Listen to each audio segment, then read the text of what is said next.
Hi everyone, so welcome to another video. Today it's all about academic comparisons. So whether you're a student, an undergrad, a PhD, maybe you've got a postdoc, you're a lecturer, I think as academics we do all have a tendency to compare ourselves to each other.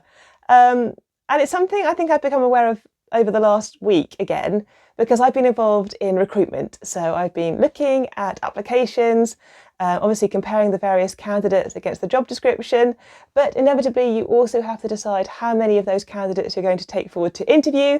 And that does lead you to comparing candidates and kind of ranking, I guess, the people that have come in to apply for that job.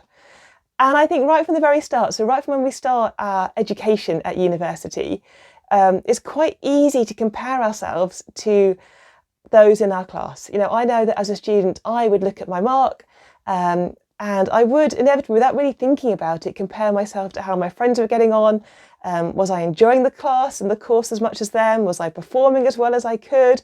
Where was I ranking in the class? It's just, academia, I think, is inherently competitive. You know, we are competing to get on the particular course that we want to be on. And then when we make that course, we then compete for the next step, be that a master's or a PhD, because there's only so many places. And then when you're applying for your lectureship or your teaching fellow or your research fellow, again, academic life is competitive and people will be applying for that job. And then inevitably there'll only be one or two jobs and we're competing to get that single spot. And I think what happens then when you get into academia is that actually, if we're not careful, it's very easy to continue that pathway of comparing ourselves to our colleagues and maybe our wider collaborators. Like when I write a research grant application, I know that that research grant application is going to get compared to what the funding call is asking for, but also I'm going to be compared to the other funding applications that have come in for that particular round, and I may or may not rank high enough to get funded. And then I think when I'm teaching a class, so let's say I've got my first year class, obviously I'm going to look to see how well that class performs on my module. You know, what's the distribution of marks? How do students find my particular module that semester? And then it's very easy then to look at the same cohort of students and how they found the other modules that they covered in that semester. So, you know, was my module easier or harder, if they're the right terms, compared to somebody else's module? And how much do the students enjoy coming to my module compared to other people's modules? It's really easy to start comparing yourself and your outputs. Like, so with my journal publications, it would be very easy for me to compare how many papers that I've written and which journals have they been published in, and compare them to my colleagues. And really, that's not necessarily a fair comparison, because although I'm in a physics department, our research areas can be quite different.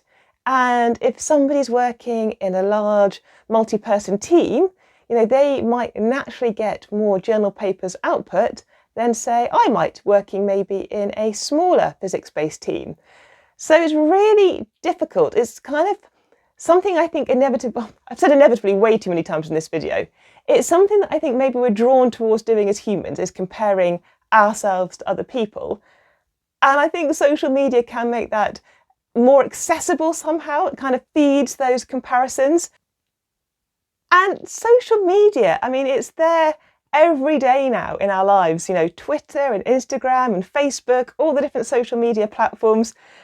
And typically that's awash with good news stories. You know, people tend to post if something's been amazing, you know, their student has won a prize, or they've got a research grant that's been funded, or they've got a new book that's come out. And I think, you know, sometimes we don't see or portray the more challenging points in academic life. And I'm pretty sure I've said this in a past video, but I think it's quite easy to only put out the good stuff. And I'm sure in the past that I've only put out the good things about my career.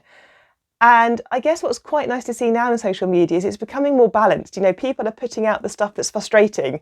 Maybe when reviewer 2, it's always reviewer 2 in a journal publication, doesn't like or is more critical of your work, or when you don't get that funding opportunity.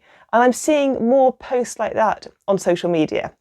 And I think that's probably quite healthy for us to see the good and the slightly more challenging and the difficult parts of particular careers and jobs and academic life. So for me personally, I'm endeavouring not to compare myself too much with my colleagues within my department. I am so lucky because my department is lovely. You know, the people who work in my department are very friendly, very collegiate. It is a lovely environment to be able to study and pursue science and physics. I know not all departments are like that, and I suspect some departments really are very academic competitive, and you are probably feeling like you're comparing yourself against your peers far more than I probably feel like I'm comparing myself against my peers. That said, though, it is still easy and tempting to see what everybody else is doing and think, oh, I'm not doing enough, or oh, I'm maybe not writing enough papers, or am I actually putting out enough output this particular month? And I think what I'm trying to do now is make sure that I'm evaluating myself against my own standards. So like typically at the start of each week on a Monday, I will have my to-do list. That will be things that I need to do for the job that week, be that meetings, teaching, marking, checking in with my PhD students. I'll also have the things that I want to achieve that week. So, you know, it could be writing something towards a journal paper or progressing a particular piece of work. And then at the end of the week, be that Friday evening, sometimes Saturday morning, I'll compare and evaluate how I think my own personal week went. So I'm not comparing myself to other people, I'm just comparing myself to what I wanted to achieve that week and was I able to meet my personal goals. And I have to remind myself as well to be quite kind to myself, because some weeks I'm going to achieve everything and it's going to be amazing. And other weeks, for whatever reason, things might not get done that I would have liked to have got completed in that particular week. And that is fine. You know, there's going to be good weeks and slightly tough weeks. And especially at the moment, we are still living through the pandemic. You know, things are in the outside world very much changing out of our control.